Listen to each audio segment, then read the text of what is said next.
This video is to show you how to use our Samsung washing machine. It's a front load washing machine.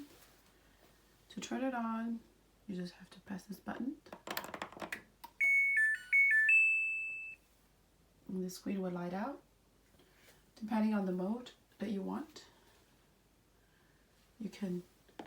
We usually use daily wash for our regular garments and dark for our dark garments.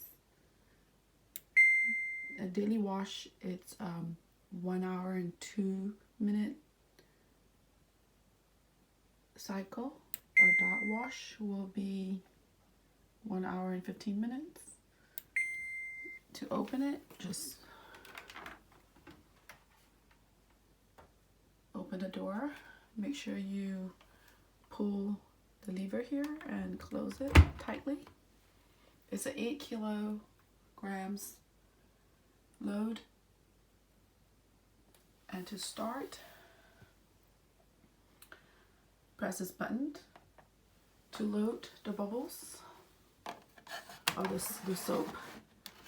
You can put the powder soap in here and the liquid softener in here.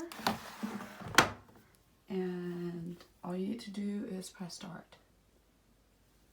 We like to also use an eco-friendly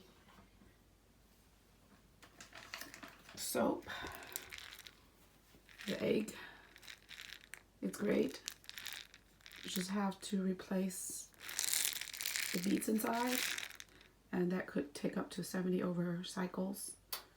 And you just have to toss it on top of your garments inside the load, and you do not need to use any of that at all. You just put it in there. So that's our video for our washing machine.